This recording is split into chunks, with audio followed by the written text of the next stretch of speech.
Kangaroo reads k, k, k. K reads k, k, k. A kangaroo from Kalamazoo kicked up his heels and played a kazoo.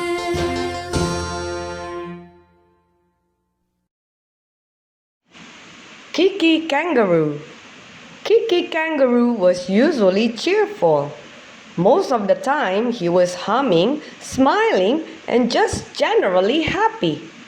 It was not often you would see Kiki Kangaroo without his smile.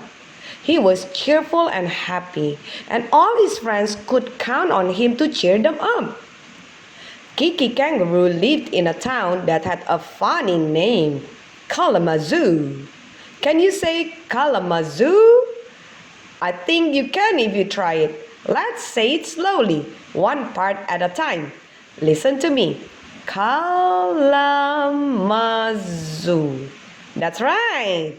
Kiki Kangaroo lived in Kalamazoo, and many times you could see him hopping along with his cheery smile. Some people thought it was funny that he was always happy. They thought kangaroos should be quiet and serious. They would say, "That cookie Kiki Kangaroo, he just smiles and sings all the time. How can he stay so happy?" Most of the time, it was easy for Kiki Kangaroo to be happy because that's the way he was. One day, however, Kiki Kangaroo woke up and things just didn't look right or feel right. The sky, instead of being a pretty bright blue, was gray. The world, instead of seeming a happy place to him, seemed dull and dreary. His mouth, instead of smiling all by itself, seemed to turn down at the corners. Even his happy hop seemed to have left him. He walked slowly like everybody else, only maybe a little slower. His gay and happy little hum was gone.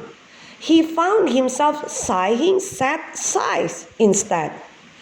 "Oh dear," said Kiki Kangaroo, "what is wrong with the world today?" He trudged down the streets of Kalamazoo, feeling very sad and looking as if he had lost his last friend. Poor Kiki Kangaroo. A few blocks down the street, he met a small kangaroo. At least, Kiki Kangaroo thought it was a kangaroo. Kiki Kangaroo couldn't really be sure because it seemed all he could see was a huge mouth. From that mouth were coming the loudest, saddest howls you have ever heard. The little kangaroo wasn't just sad. He was terribly, terribly unhappy. "Oh dear," sighed Kiki Kangaroo. "What is the matter with you, little kangaroo?" The little kangaroo howled even louder. "I'm so unhappy," he howled. "Nobody will play with me. I can't hop as well as a kangaroo should. My big brother can't play with me, and..." The small kangaroo had to stop and sob a few sobs before he could go on. I can't play my new kazoo." Kiki Kangaroo felt concerned for the small kangaroo. The small kangaroo was so sad, and there really wasn't anything about which to be sad. What could Kiki Kangaroo do to cheer up the small kangaroo? "Look, little kangaroo, watch me kick my heels."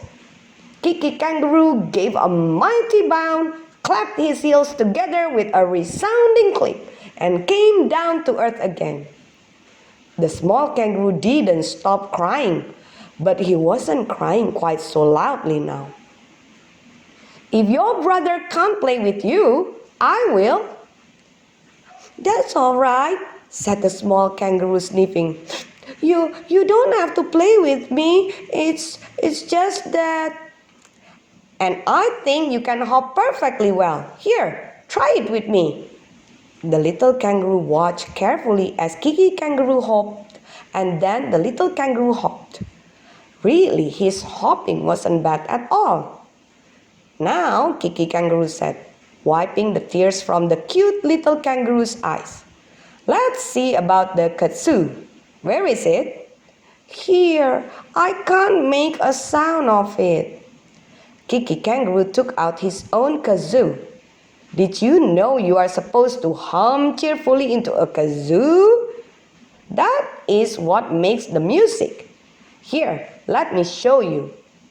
Kiki Kangaroo began a happy tune on his kazoo, and before you could say kazoo kazam, they were both kicking their heels together and playing a merry tune on their kazoos. Oh, I feel much better, said the little kangaroo when the song was finished. So do I, said Kiki Kangaroo. He realized that it was true. The world, instead of seeming dull and dreary, was a happy place again. His mouth was turned up at the corners. His happy hop was back. Even the sky, which had been so gray, seemed a brighter blue. He had cheered up the small kangaroo, and while he was doing it, he had cheered up himself. So many times, boys and girls, when we try to help other people, we find that we are happier. If we think only about ourselves, we may be sad and depressed.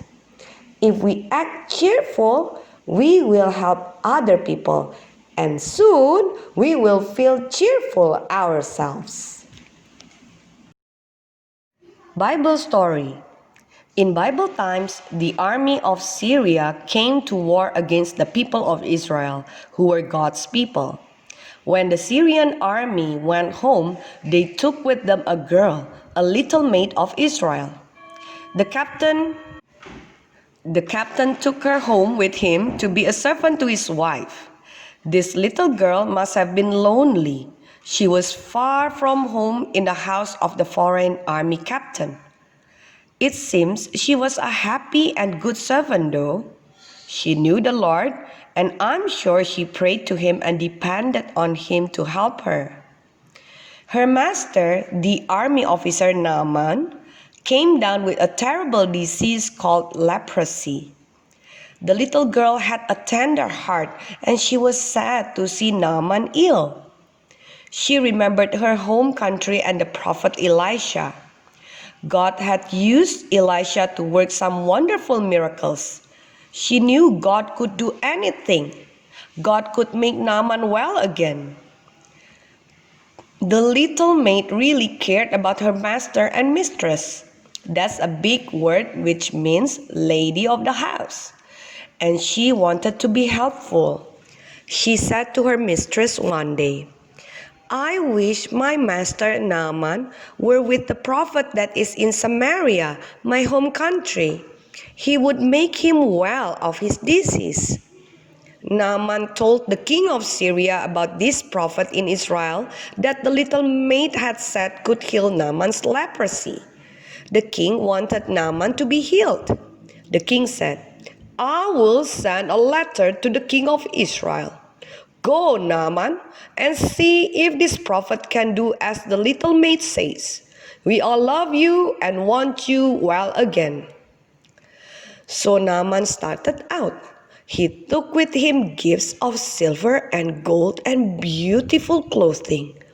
Naaman's king sent a letter along to the king of Israel, saying, I am sending this letter to you with the captain of my army, Naaman. I want you to make him well from his leprosy. The king of Syria seemed to think the king of Israel could heal Naaman. He didn't know that it would have to be God who healed and that God would work through his servant Elisha. The king of Israel knew he could not heal anyone. He tore his clothes and said, Am I God to kill and to make alive, that this man sends me someone to heal of his leprosy? Just look at this. He just wants to stir up a quarrel with me. Someone went quickly and told the prophet Elisha that the army captain from Syria was at the king's house, wanting to be healed of his leprosy. Elisha sent word to the king, "Why are you tearing your clothes? Send that man to me, and he will know that God has a prophet in our country." The message came to Naaman. "It is not the king you should see. It is the prophet Elisha." So Naaman, with his horses and his chariot and his servants, hurried over to Elisha's house. Naaman was a very important man, important enough to be welcome at the king's house. Now he had to go visit some prophet. He was sure that Elisha would hurry out and make him welcome. But Elisha did not even come out to meet Naaman. Elisha sent a messenger to Naaman with these instructions: "Go and wash in the Jordan River 7 times, and then you will be clean and healthy again." Naaman did not like that. He was angry. He said, "I thought the prophet would come out and see me and call on the name of the Lord his God and strike his hand over the place and make me well again. Why do I have to go to a river here in Israel? We have better rivers than this in my country. Why can't I just go and wash in one of them and be clean?" He was so angry, he turned away and started to go home again. Now, Naaman did not know the Lord, and he did not know how God works. Naaman was so angry he might not have obeyed. But the servants who were with him wanted to help too. They wanted Naaman to be well again. So they said, "My father, if that prophet had asked you to do something great, something really hard, would you have done it?" "Of course," Naaman said. "You know I'm strong and brave." How much easier it would be then for you to do what the prophet has said. All he said for you to do was to wash and be clean. Why don't you try it? Naaman saw this was right. He knew the little maid and these other servants all wanted to help him. So he decided he would try what the prophet said. He went down to the Jordan River and into the water. He dipped once, but he was not well when he came up. The prophet had told him to dip 7 times, and that was what he had to do. Down he went again. Still, the leprosy was there.